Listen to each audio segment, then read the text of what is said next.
You've distracted me from the question I asked in the first place. He smirked at her. You really don't know, do you? Eileen scowled as she realized he was baiting her. Of course I don't know.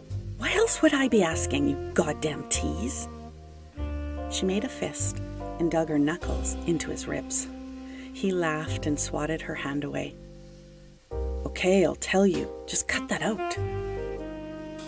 Eileen folded her arms over her non-existent bosom and gave him an expectant look.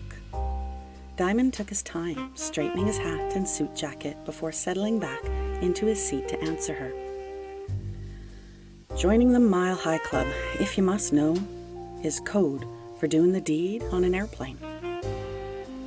The sudden gasp from Eileen was like the rush of air as gasoline hit a bonfire. Her hand went to her mouth, and her foot kicked out, striking the box under the seat in front of her.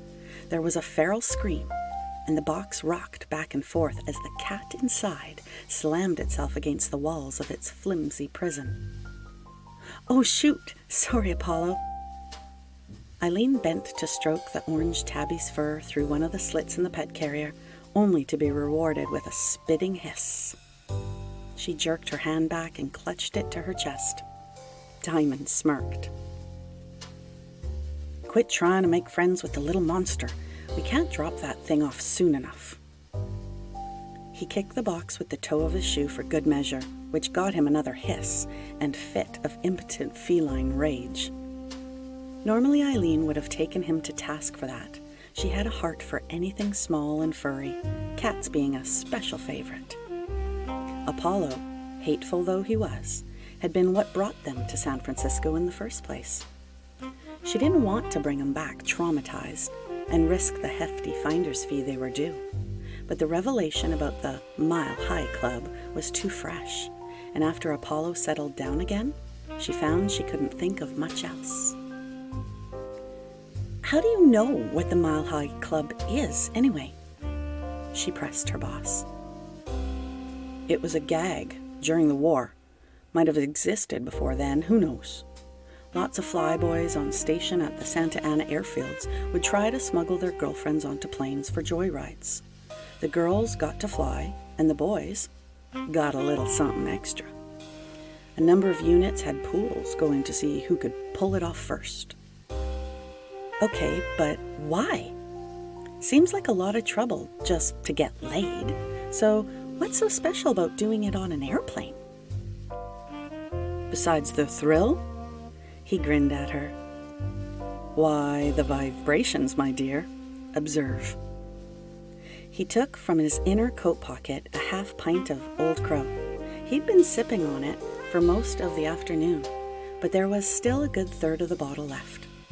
Holding the neck between the tips of 2 fingers, he gingerly sat it on the armrest between them. As soon as the glass touched it, the tremors from the thrumming engines transferred into the bottle and sent amber liquid sloshing up either side of the glass. Eileen watched the roiling liquid as if entranced, the implications ping-ponging around her brain.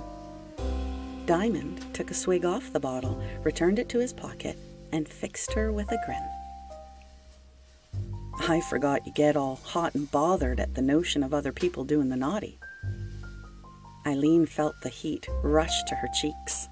Well, don't you? He shrugged and went back to his tortured paperback.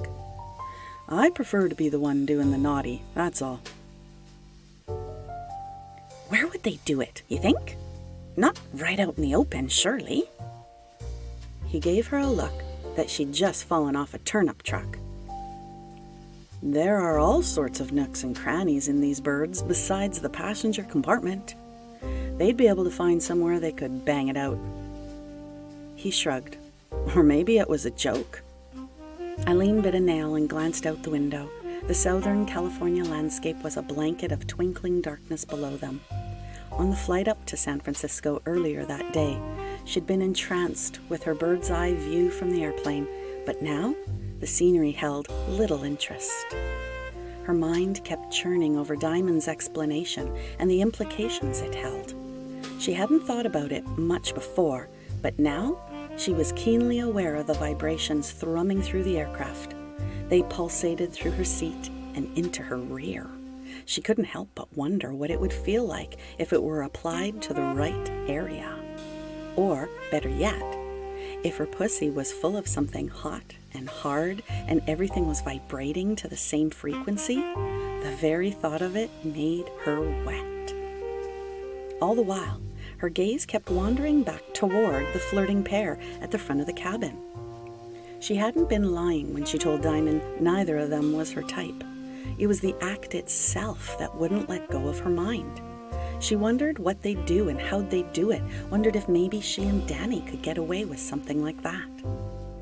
But in the back of her mind, she knew it was probably a pipe dream. So when the young pilot stood and took the stewardess's hand, Eileen just about jumped out of her skin. "Danny!" she hissed, her hand latching onto his arm. "Holy mackerel, it's happening!" She sat bolt upright in her seat, craning her neck to watch, as the pilot held aside the thick curtain that separated the passenger compartment from the luggage compartment and cockpit. He let the curtain fall like a lead apron, and they were gone. "Did you see that? They're really going to do it!" "Good for them," he replied, shaking off her hand as he began to flip rapid fire through his paperback. Eileen scowled at him.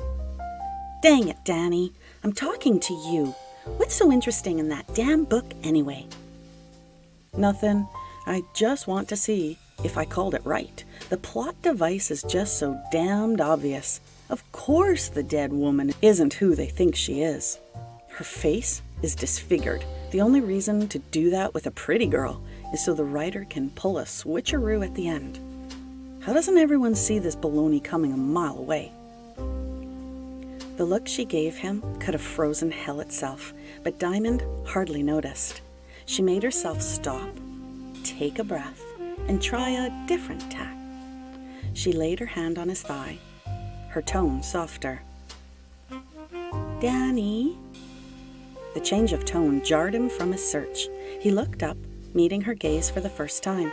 She fluttered her eyelashes at him, and a smile slid across her face like a snake down a staircase. "Are you a member of the Mile High Club?" "Can't say I've had the honor," he replied wearily. "Would you like to be?" He glanced toward the front of the cabin, then back to her. A smile tugged at the corners of his mouth. "What the hell's gotten into you? I thought you hated PDA." "It's not public if no one's around, right?" She gave him a Cheshire cat grin. "With those two indisposed, I can't see there being a better opportunity to check this one off the list. Besides, all that talk of vibration has me curious." She kicked off her kitten heels and levered herself off the seat, hiking up her skirt and slip to reach underneath. With a wiggle of her hips and a tug, she slid her panties down her legs to become a silken puddle at her feet. She shifted in her seat to face him, spreading her legs and bending one of them to brace her heel against the edge of the seat. With her skirt and slip hiked up, the space between her legs was a pale window between tan thighs. The hair above her pussy had been trimmed into an auburn tuft, the way she'd taken to wearing it ever since she'd come into possession of a trove of dirty pictures in their last caper. She reached down to massage her clit with 2 fingers, that Cheshire grin eating up her whole face. "Are you sure I couldn't entice you?" His gaze went to the underwear on the floor, then back to her. "You're a devil of a thing to say no to. You know that?" "I count on it," she giggled, and she drew herself up straighter in her seat and took on an officious tone. "Now, get over here and warm me up like a proper gentleman, or I shall become cross."